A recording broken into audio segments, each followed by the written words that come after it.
자, 오늘 읽으신 사무엘상 20장 3절에서 4절 이 말씀을 통해서 제목을 현실인식이라는 제목으로 은혜를 나누고자 합니다. 오늘 아마 여러분들이 이 말씀을 통해서 좀 위로를 얻었으면 좋겠어요. 어떤 위로냐? 다윗 하면 위대한 신앙의 선진 아닙니까? 우리 선배 아닙니까? 그런데 다윗이라는 이런 인물도 우리랑 다를 바가 없었구나 라는 부분을 여러분들 캐치를 하시고 거기에 좀 위로를 얻으셨으면 좋겠어요. 내가 때로는 하나님 앞에 이렇게 무너지고 연약해지고 너무나 부끄럽고 나는 왜 이거밖에 안 될까 라고 생각할 때가 아마 수도 없이 많을 겁니다. 그런데 오늘 다윗의 모습을 통해서 다윗도 그런 적이 있었구나, 여기에 좀 위로를 받으시고, 여기에서 끝나면 또 안 됩니다. 위로를 받으시되 다윗이 결국 우리와 똑같은 연약한 실수를 저지르지만 또 믿음 없는 모습으로 살아갈 때도 있었지만 결국 그 끝은 어떻게 회복이 이루어지는지를 우리가 다시 한번 말씀을 비춰서 깨닫고 우리도 새로운 회복의 역사를 경험하는 저와 여러분이 되어야 될 줄로 믿습니다. 오늘 이 현실 인식, 과연 다윗은 어떤 현실을 인식하고 살았나 살펴보도록 하겠습니다. 우리 지난주 한 주 우리 정원현 목사님 말씀을 통해서 한 주 건너뛰어서 지난주 말씀 기억하실지 모르겠어요. 사울이 살기가 등등해서 다윗을 죽이려고 할 때 결국 다윗은 누구에게로 찾아갔다고요? 사무엘이 있는 라마 나요스로 찾아갔다고 했어요. 그곳은 무엇이 있는 곳이냐? 선지 학교가 있는 곳이다. 그래서 그곳까지 피신한 거를 사울이 그거를 듣고 거기까지 전령들을 세 차례나 보냅니다. 근데 보냈을 때마다 그 전령들이 어떤 역사를 경험하냐면 성령의 충만함을 입고 예언을 하는 역사가 있었다. 사람 죽이러 간 사람이 성령 충만함을 입었으니 사람을 죽일 수 있겠습니까? 못하는 거죠. 그래서 결국 사울이 몸소 이 라마 나요까지 친히 왕림을 했는데 그곳에서도 불같은 화가 다 누그러지고 성령 충만해서 옷을 벗고 그곳에서 하나님이 예언하는 역사가 있었다는 거예요. 여러분, 이 내용들을 볼 때 다윗은 아무것도 한 일이 없었지만 하나님은 다윗을 특별 보호의 역사로 그를 지켜주시고 그를 위험한 길에서 건져주신 것을 믿으시기 바랍니다. 다윗이 뭔가 전투를 일으키고 사울과 맞대응해가지고 해결하려고 본 것이 아니라 그냥 하나님만 의지하고 가만히 선지 학교에 엎드려 있을 때, 즉 기도할 때에 하나님이 친히 다 역사하시고 다윗은 가만히 있어라, 내가 다 알아서 해결해 주겠다 라고 하나님의 전적인 은혜를 다윗에게 보여주는 역사가 지지난주에 있었다라는 거예요. 그런데 오늘 20장에 들어와서 19장에 그런 은혜가 있었는데 오늘 20장에 들어와서 다윗이 아주 이런 경험을 하고도 불안에 떨게 됩니다. 내용을 보니까 어떤 겁니까? 내가 여기 이곳에 이 시골 구석에 가만히 있어야 하는가? 물론 사무엘이 있는 곳이고 선지학교가 있는 곳이지만 일찍이 사무엘을 통해서 기름 부음을 받았다는 거예요. 내가 왕으로서 선택을 받았는데 이 시골 구석에 있으면 내가 왕으로서 과연 하나님의 사역을 감당해낼 수 있을까? 라는 이런 생각을, 조급한 마음을 갖기 시작했다라는 것입니다. 그래서 결국 인생의 주판을 튕기다가 내가 어떻게 해야 옳은 결정을 하는 것인가? 이 인생의 주판을 튕기다가 그만 그 하나님께서 잠잠히 있으라라고 하신 라마나요에서 위기를 만나고 말았다는 거예요. 오늘 본문 1절을 한번 살펴보겠습니다. 자, 1절입니다. 시작. 다윗이 라마나요에서 왕하여 나아가니 이르되 내가 무엇을 하였으며 내 죄악이 무엇이며 내 아버지 앞에서 내 죄가 무엇이기에 내가 내 생명을 찾느냐. 아멘. 여기 1절 첫 부분을 보니까 다윗이 라마나요에서 어떻게 했다고요? 도망했다.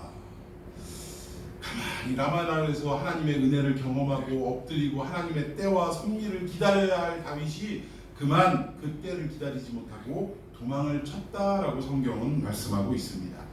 참 이 한글 성경 번역이 잘 되어 있는 것 같아요. 이 부분은 다른 성경을 보면 라마나요에서 떠나 이렇게 번역을 한 데가 많습니다. 그런데 원어를 살펴보면 원어의 단어 역시도 그냥 단순히 떠난 게 아니라 어떻게 했다? 도망을 쳤다라고 기록이 되어 있다는 거예요. 하나님의 놀라우신 섭리를 가만히 사무엘 곁에서 기다려야 하는데 다윗은 그것을 기다리지 못하고 자기의 생각대로 행동을 하고 말았다는 거예요. 그 행동이 뭐였냐면 자기의 친구가 있는 요나단에게로 찾아가는 것이었습니다. 그러니까 이곳에서 내가 가만히 있자니 마음의 불안함이 사라지질 않는 거예요. 여러분 생각해 보십시다. 우리도 인생의 어려움을 만나고 인생에 피할 수 없는 어떤 어렵고 힘든 고난의 역사를 경험하게 될 때 여러분들 그저 가만히 앉아서 기도만 해라 라고 하나님이 명령하신다면 여러분들 첫날은, 둘째 날은, 그래 셋째 날까지는 여러분들이 기도하고 있을지 모르겠어요. 그런데 아무런 변화도 일어나지 않고 오히려 사울이나 그 전령들처럼 오히려 나를 해하려고 하는 어려운 일들이 더욱더 엄습해 오기 시작하면 여러분들은 3일을 지나지 못해서 4일째부터 어떤 생각에 잠기기 시작하냐면 내가 이렇게 기도만 하고 있다고 해결이 될까? 내가 신앙생활을 열심히 한다고 해결이 될까? 무언가 내가 아는 사람을 찾아가고 나를 도와줄 수 있는 백그라운드를 좀 가서 만나보고 조언을 좀 구하고 뭔가 좀 해야만 이루어지지 않겠는가? 이런 생각 안 하시겠어요? 오늘 다윗도 그 생각에 사로잡히고 말았다. 그래서 결국 생각하다 이게 나름대로 이렇게 묘안을 떠올린 게 뭐였냐면 사울의 아들인 요나단에게, 자기와는 둘도 없는 친구인 요나단에게 가서 무언가를 좀 해결을 봐야겠다라는 생각을 하고 이 사무엘이 있는 라마 나옅에서 도망쳤다라는 것입니다. 아마 이 다윗에게는 이런 계산이 좀 있었던 것 같아요. 요나단은 사울의 아들인 동시에 자기와 절친이기 때문에 야 도대체 니네 아버지 나한테 무슨 억하 심정이 있어서 나를 죽이려고 하냐. 네 아버지 본심이 뭔지를 좀 한번 네가 알아봐다오. 그래야 내가 도망을 치든 아니면 네 아버지 옆에서 뼈를 묻든 어떻게 결정을 할 거 아니냐. 확실하게 단판을 좀 짓자. 이러한 생각으로 요나단을 만나기 위해 찾아왔던 것 같습니다. 근데 참 앞서도 말씀드리지만 우리 사람에게 있어서 가장 어렵고 힘든 일이 뭐냐면 가만히 엎드려서 하나님의 시간과 하나님의 방법을 기다리는 일이 가장 어렵다는 것입니다. 왜냐하면 우리는 믿음이 연약해서 안 보이는 하나님의 방법대로 행하거나 그 방법을 기다리기보다는 눈에 보이는 사람의 힘과 능력을 기대할 때가 더 빠르다라고 생각하기 때문이다. 그래서 이 다윗과 같은 실수를 우리도 저지르기 쉽다라는 것입니다. 요나단에게 가면 무슨 방법이 있겠지. 그래서 라마나옅을 떠나고 말았다라는 거예요. 근데 사실 하나님이 사울의 그 공격과 사울의 그 위기 속에서 왜 라마나옅으로 보냈는가 하나님의 의도를 생각해 보면 하나님은 다른 게 아니에요. 다윗을 훈련시키고 다윗을 이 나라를 다스릴 왕으로서 그 왕의 제목으로서 만들고 또 다듬기 위해서 사실은 그곳에 보냈다라는 것입니다. 첫 번째로 무엇을 훈련시키기 위해 그것을 보냈느냐? 하나님의 음성을 듣고 하나님의 뜻과 하나님의 방법대로 행할 때까지 정말 그곳에 가만히 납작 엎드리는 그런 훈련을 하기 위해서 그곳에 보냈다는 거예요. 우리가 특히 공무원들한테 이 표현을 자주 쓰는데 하나님이 요즘 이 시대의 공무원들한테 그 공무원들이 취하고 있는 행동을 다윗이 좀 하라고 그곳에 보내셨다는 거예요. 그 행동이 뭡니까? 복지, 부동기. 땅에 납작 엎드려서 배를 대고 엎드려서 움직이지 않는 거예요. 언제까지? 하나님의 뜻이 임할 때까지, 하나님의 방법이 깨달아질 때까지 그곳에 엎드려서 납작 엎드리라는 얘기는 기도하고 있어라 그 얘기예요. 하나님만 바라보고 하나님만 의지하고 하나님 나의 살 길이 어디 있나이까 주님께서 보여주시고 주님께서 인도하여 주시옵소서 라고 그런 신앙생활을 하라고 라마나옅으로 보냈는데 정작 그렇게 해야 될 다윗이 이 하나님의 뜻을 저버리고 자기의 인생의 통밥대로 그냥 굴리다가 결국 요나단을 찾아가는 실수를 벌이고 말았다라는 것입니다. 여러분 우리도 캄캄하고 인생이 답답하고 땅이 쭉 꺼져 내려가는 것 같은 이런 상황이 다가오면 우리도 가만히 있지를 못하더라는 거예요. 여러분 스스로 한번 생각해 보세요. 나한테 정말 급하고 너무나 힘들고 어려운 상황이 딱 도착했을 때, 도달했을 때 그 첫 시간부터 하나님 앞에 엎드려서 기도하는 분 몇이나 있습니까? 예를 들어서 가다가 갑자기 하나님 앞에 가다가 갑자기 교통사고, 예기치 않은 교통사고가 딱 났다고 생각해 봅시다. 그러면 사고가 남과 동시에 비록 눈을 감고 두 손을 모으고 무릎은 꿇지 않는다 할지라도 순간적으로 하나님, 이 사고가 어찌 저에게 이렇게 일어났을까요? 하나님의 뜻이 어디 있습니까? 원만하게 잘 처리되게 하시고 아직 상대방을 보기 전이지만 상대방도 크게 다치지 않도록 하나님 보호하여 주시옵소서, 하나님 믿습니다 하고 잠시 마음속으로라도 기도하면서 사고 수습을 하는 이런 분들이 얼마나 있냐는 얘기예요. 인생이 두 가지가 있더라고요. 예수 믿는 사람들도. 접촉 사고가 딱 났어요. 근데 어떤 분은 팍 운전대를 내리면서 인상을 팍 구기면서 오늘 재수 이렇게 오네. 이러는 크리스찬이 있더라는 거예요. 오늘 그냥 집에서 그냥 마누라랑 아침부터 그냥 한바 딱 하고 그냥 탁거리다가 나오는데 재수 없게 그냥 사고까지 났다고 이러는 사람이 있더라는 거예요. 그런데 어떤 사람은요, 사고가 남과 동시에 문을 열고 나오면서 마음속으로 하나님 그래도 문 열고 나와서 사고를 수습할 만큼 크게 다치지 않게 해주셔서 감사합니다 라고 기도하는 사람이 있다고 합니다. 여러분들은 어디에 해당하세요? 괜히 손들지 마시고 여러분들 스스로 판단하고 여러분들 스스로 자신을 점검하는 이 시간이 되기를 바랍니다. 오늘 다윗이 결국은 하나님의 뜻에 따라 라마 나옅에서 엎드려 기다리는 훈련을 해야 되는데 결국은 그냥 자기의 생각을 못 이겨서 요나단을 만나러 뛰쳐나갔다는 거예요. 여러분, 미국에 아더 애쉬라는 테니스 선수가 있습니다. 60년대 선수예요. 오래된 선수죠. 자, 이렇게 사진 좀 찾아보니까 있더라고요. 몇 카트가 있는데 아더 애쉬라는 사람인데 이분이 미국 선수입니다. 근데 이때 당시에는 흑인은 테니스 코트 안에 들어오지도 못했고 테니스 채를 잡고 선수 활동도 할 수 없었던 때였다라는 거예요. 근데 참 어떻게 그 아버지의 그 노력과 수고로, 그 아버지도 사실은 뭐 경비원을 하는 그렇게 넉넉한 집안도 아니었는데 이 아버지가 정말 신앙에 정말 단단하신 분이었던 거예요. 뿌리가 깊으신 분이고 정말 예수 그리스도만 의지하고 살아갔던 분이었던 것 같아요. 그래서 어려서부터 신앙으로 잘 무장하고 훈련시키고 교육시키고 그리고 결국은 흑인도 테니스를 할 수 있는 여건이 될 때를 기다리면서 또 열심히 이렇게 훈련을 시키고 연습을 시켰는데 마침내 이제 흑인도 테니스 코트 안에 들어가서 경기를 할 수 있는 상황이 됐을 때 이미 그는 아주 세계를 제패하는 선수급으로 성장해 있었다는 것입니다. 그래서 결국 흑인 최초로 호주 오픈, 또 US 오픈, 또 윈블던 대회 이 세 대회를 석권했다라는 거예요. 이 세 대회를 석권하는 걸 그랜드슬램이라고 한다고 하면서요. 그랜드슬램을 석권을 했다는 거예요. 그러니까 흑인 최초의 어떻게 보면 테니스 선수이기도 한 동시에 그랜드슬램을 달성한 그러한 선수였다는 거예요. 근데 사람들이 이제 뭐 나름대로 그때 당시에는 흑인을 향한 시선들이 그리 곱지 못했던 때이기 때문에 별 그렇게 대수롭지 않게 여겼는데 이 사람이 얼마 안 가서 심장병에 걸려가지고 병원에 입원해서 피를 수혈을 받는데 그만 애석하게도 이 피 속에 에이즈 보균자의 피를 그만 이렇게 투석을 하는 바람에 혈액 투석을 하는 바람에 결국 어떻게 됐냐면 이분이 에이즈에 걸리고 말았다는 거예요. 기자들이 그를 찾아가가지고 왜 이런 일이 당신한테 일어났는지 당신의 믿는 신에게 원망하고 싶지 않습니까? 왜 납니까? 라고 원망하고 싶지 않습니까? 라는 질문 앞에 이 아더 애쉬라는 테니스 선수가 뭐라고 이야기를 했냐면 나는 그런 생각 해본 적 단 한 번도 없습니다.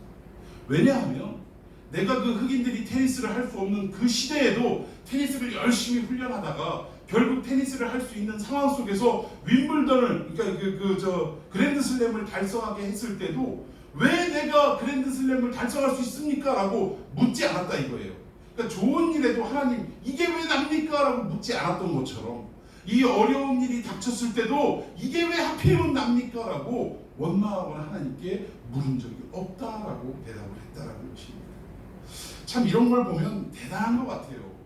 정말 백인들에 의해서 힘들고 억압당하고 지금도 또 미국에서 그 흑인을 체포하는 과정에서 무릎으로 백인 경찰이 목을 누르는 바람에 흑인 하나가 사망을 해서 지금 난리가 났지 않습니까? 그러니까 아직까지도 흑인에 대한 시선이나 흑인에 대한 대우가 아무리 인종차별이 없어졌다고 하지만 아직도 그게 잔재해 있는 것 같아요.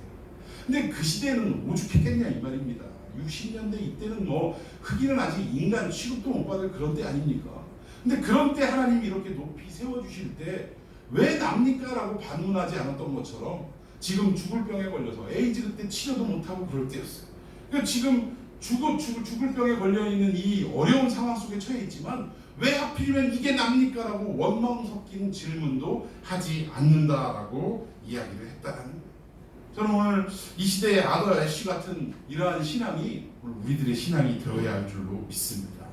이 사람이 영적인 위기에 빠지면요, 상대방을 살펴볼 여유가 없다고 합니다. 그러니까 내가 지금 당장 죽겠으면 이런 거예요. 육신적으로도 내 손톱 밑에 가시 하나 박히면 아파요, 안 아파요? 아프지. 근데 지금 내가 위로해줘야 될 나의 형제 자매가 예를 들어서 암병에 걸렸다거나 아니면 큰 수술을 앞두고 있는 고통 가운데 처해 있는 상황에 있다 할지라도 내 손톱 밑에 가시가 박혀 있으면 그 사람에 대한 살펴주고 위로해주고 또 기도해줄 수 있는 여유가 생기지 않더라고요.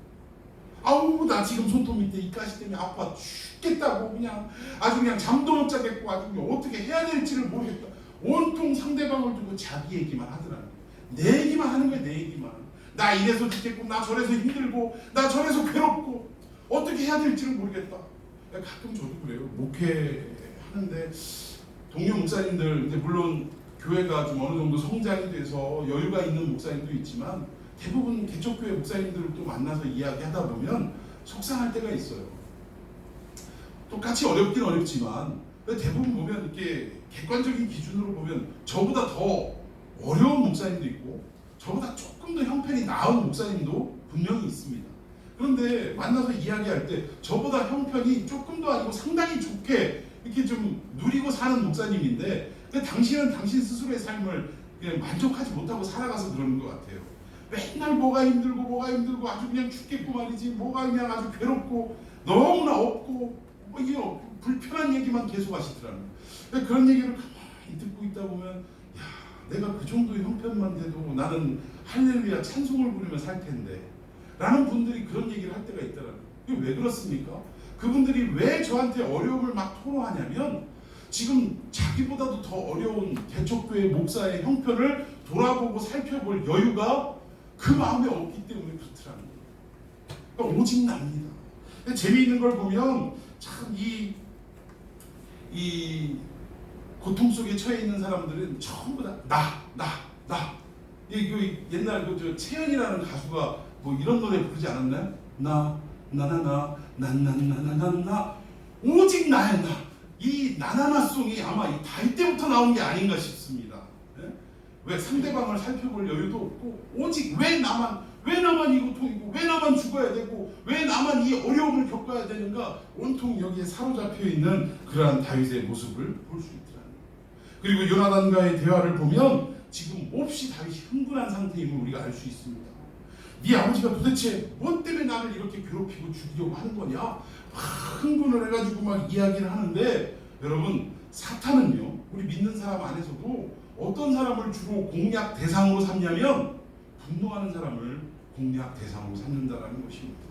사람이 쉽게 분노하다 보면 결국 이성을 잃어버리고 결국 어때요? 빈틈을 보이는 이러한 일들이 너무나 많기 때문이라는 사실입니다.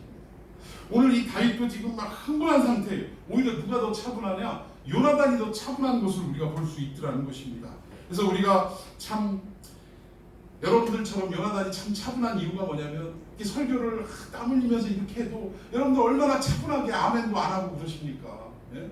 이 요나단이 오히려 이렇게 차분했던 사람인 것 같아요. 근데 다윗은 막 흥분해가지고 도대체 네 아버지가 왜 나에게 이런 어려움을 주느냐라고 그렇게 막 화를 내고 분노하는 이런 상황이었다라는 것입니다. 자, 우리 본문으로 좀 다시 돌아가 봅시다. 4절입니다. 시작. 요나단이 다윗에게 이르되 내 마음의 소원이 무엇이든지 내가 너를 위하여 그것을 이루리라. 자, 여기 보니까 다윗의 염려와 걱정의 이 핵심이 뭔가 봤더니 뭐예요? 자기 생명에 대한 두려움이라는 거예요. 왜 사울이 나를 자꾸 죽이려고 하느냐? 여기에 대한 근심과 걱정이라는 것입니다. 우리 3절 다시 한번 읽습니다. 그 앞에 3절 시작. 다윗이 또 맹세하여 이르되 내가 내게 은혜 받은 줄을 내 아버지께서 밝히 알고 스스로 이르기를 요나단이 슬퍼할까 두려운즉 그에게 이것을 알리지 아니하리라 하니까. 그러나 진실로 여호와의 살아계심과 내 생명을 두고 맹세하노니 나와 죽음의 사이는 한 걸음뿐이니라. 네, 여기 보니까 나와 죽음의 사이는 한 걸음뿐이라. 지금 생명의 위기 앞에 자기가 봉착해 있다는 것을 요나단에게 막 토로하듯이 지금 하고 있더라는 거예요. 네 아버지가 나를 이렇게 죽이려고 한다. 너한테는 너하고 나하고 친한 걸 알고 너에게는 이야기하지 않고 몰래 나를 죽이려고 하는 게 아니냐. 이러면서 지금 막 흥분해가지고 언성을 높이면서 요나단과 대화를 하고 있다라는 것입니다. 근데 이게 중요한 다윗의 현실의 인식이었다라는 거예요. 여러분, 이 내용이 지금 키포인트입니다. 오늘 본문에 어떤 내용이냐? 지금 다윗은 눈앞에 죽음의 그림자가 왔다 갔다 하고 있는 걸로 보이더라는 거예요. 여러분 생각해 봅시다. 지금 여기까지 오기에 하나님이 얼마나 다윗과 함께 하시고 이 모든 위기와 어려움을 하나님이 극복하게 해주셨냐 이거예요. 내버려뒀으면 벌써 사울에게 몇 번이고 생명을 잃을 뻔한 위기가 있었는데 하나님께서 그를 붙잡아 주시고 보호하시고 인도하시고 심지어 라마 나요까지 피신하게 하시는 은혜를 그에게 베풀어 주셨다는 것입니다. 결국 뭐예요? 다윗은 누구 손에 붙들린 인생이었다? 하나님의 손에 붙들린 인생이었다는 거예요.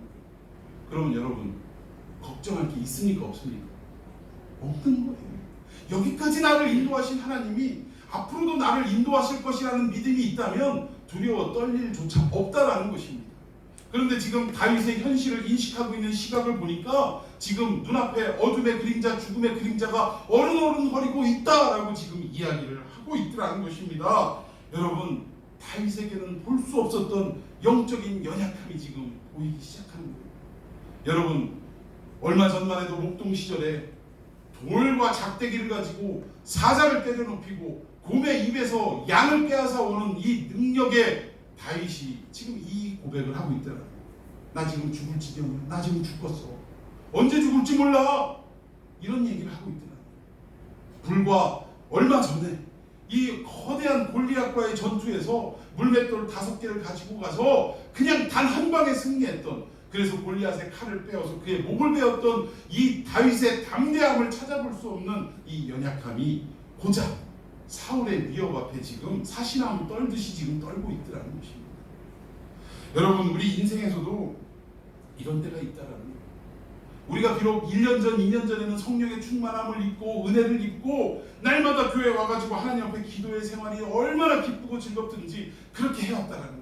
선교에도 앞장서고 또 교회 봉사에도 앞장서고 정말 하나님이 기뻐하시는 일이라면 무엇이든지 내가 1번 하고 달려가서 할 정도로 그렇게 뜨거운 은혜의 삶을, 그 세월을 보냈던 적이 있었는데 지금 딱 보니까 은혜도 다 떨어지고 뭐예요? 성령 충만함도 언제였든지 가물가물하고 심지어는 교회도 어때요?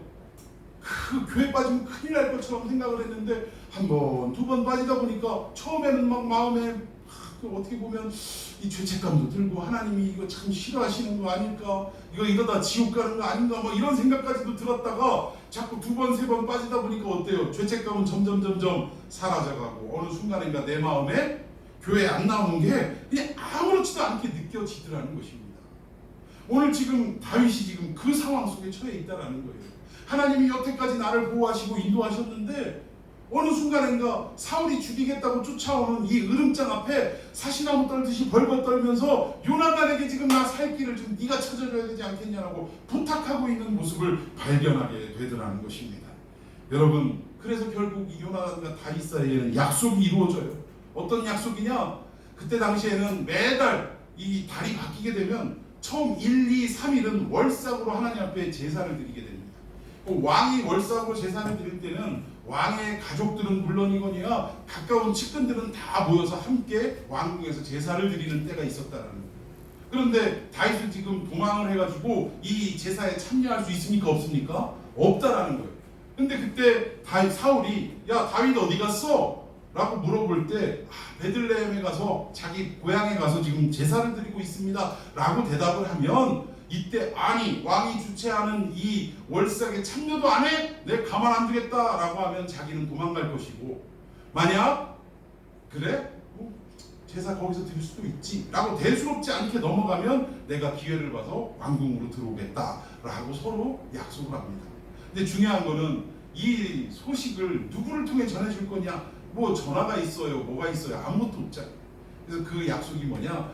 다윗이 이 들판에 어느 한 바위 틈에 숨어 있는데 요나단이 화살을 쏠 때 이 바위를 지나치게 쏘면 아버지가 너를 죽일 마음을 갖고 있는 것이고, 만약 이 바위 못 미치게 쏘면 사람을 시켜서 그 화살을 찾으러 보낼 때 너는 기회를 틈타서 왕궁으로 돌아오면 된다라는 약속을 했던 거예요. 그런데 결국 어떻게 됐습니까?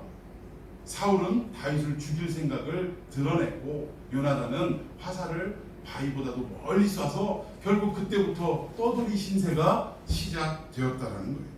자, 우리 한번 성경을 읽어보십시다. 6절 시작. 내 아버지께서 만일 나에 대하여 자세히 묻거든 그때 너는 말하기를 다윗이 자기 성읍 베들레헴으로 급히 가기를 내게 허락하라. 산지처사에서 이는 오늘 가족을 위하여 거기서 내 죄를 드릴 때가 되니이다. 예, 이렇게 월삭을 드릴 때에 그 다윗의 어떤 안부를 물을 때 이런 일들이 있다. 자, 10절 제가 먼저 읽습니다. 다윗이 요나단에게 이르되 내 아버지께서 혹 엄하게 내게 대답하면 누가 그것을 내게 알리겠느냐 하더라. 11절. 요나단이 다윗에게 이르되 오라 우리가 들로 가자 하고 두 사람이 들로 가니라. 결국 이 약속을 통해서 다윗은 떠돌이 생활이 시작이 되게 되는데 결국 이때부터 다윗의 방랑기가 접어듭니다. 신앙 떨어진 이의 모습을 살펴보게 되는데 어느 정도까지 그 사람이 이 다윗이라는 사람이 추락하게 되냐면 우리 다음 장 21장 10절부터 한번 교독해 보도록 합시다. 그날에 다윗이 사울을 두려워하여 일어나 도망하여 가드왕 아기스에게로 가니 아기스의 신하들이 아기스에게 말하되 이는 그 땅의 왕 다윗이 아니니까 우리가 춤추며 이 사람의 일을 노래하여 이르되 사울이 죽인 자는 천천히요 다윗은 만만히로다 하지 아니하였나이까 하니라. 예, 다윗이 지금 사울을 피해서 도망하다 얼마나 급박했든지 자기의 원수가 살고 있는 블레셋으로 지금 도망을 쳤다라는 거예요.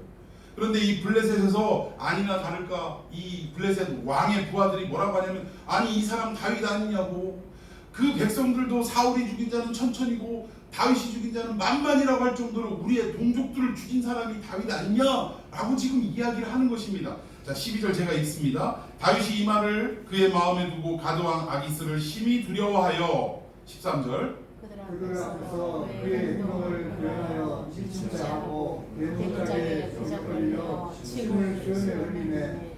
아기스가 그의 신하에게 이르되 너희도 보거니와 이 사람이 미치광이로다 어찌하여 그를 내게로 데려왔느냐.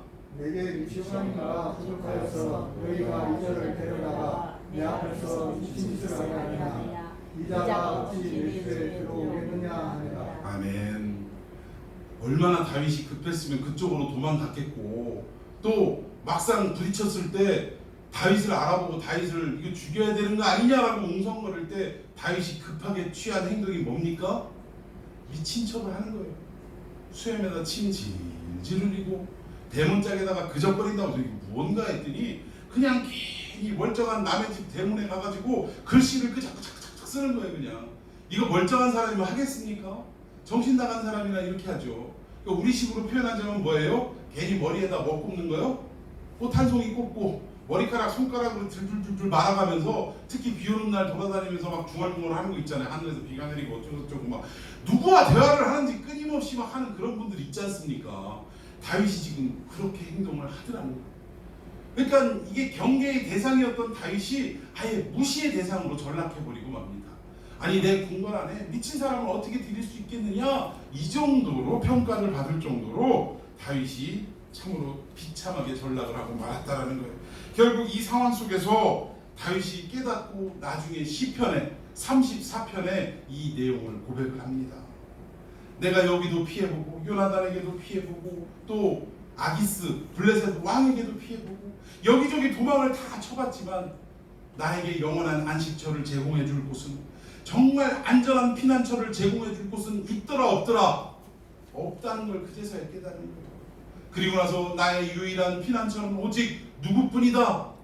여호와 하나님뿐이다 라고 시편 34편에 고백을 하더라는 것입니다. 자, 시편 34편 8절 다 같이 읽습니다. 시작. 너희는 여호와의 선하심을 맛보아 알지어다.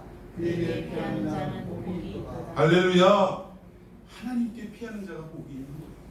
이게 단순히 하루 이틀 경험해가지고 나오는 고백이 아니라 인생의 오랜 시간에 걸쳐서 너무나 힘들고 어렵고 누구도 나를 맞아주지 않는 이 상황 속에서 많은 일들을 경험하고 나서야 인생 다 소용없는 거구나. 하나님께 피하는 자만이 진정한 안식처를 얻을 수 있구나 라는 경험을 하고 하나님 앞에 고백하는 내용이 시편 34편 8절이라는 것입니다.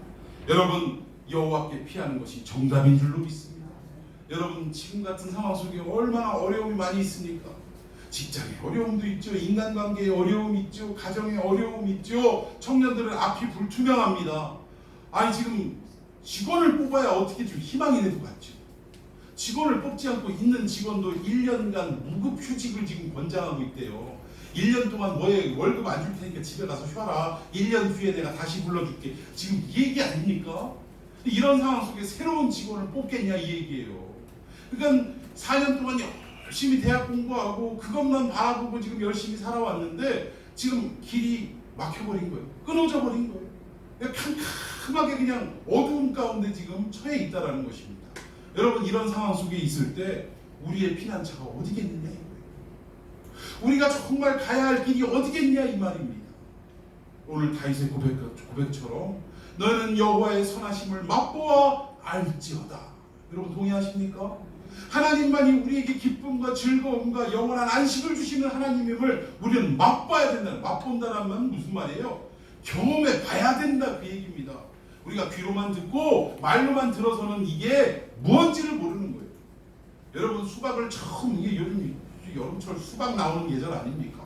수박을 처음 본 사람은 이걸 어떻게 먹어야 될지를 모르는 거예요. 그래서 예전 제가 코미디 어떤 한 장면이 떠오르는데, 수박을 일단은 막 처음에는 겉을 막 핥고 막 이렇게 먹는 건가? 막 이러다가 누군가가 지혜를 발휘해서 칼로 이 수박을 반으로 딱 자르더라고요. 그러니까 막 그 안에 빨간 게 들어있으니까 너무들 좋아하면서 결국 그 다음 취한 행동이 뭐냐면, 야, 이 안에 검은 거 이걸 먹는 건가 봐. 수저 같은 씨를 막 이렇게 뭐 먹는 그런 장면이 있어서 정말 웃겼던 기억이 있습니다.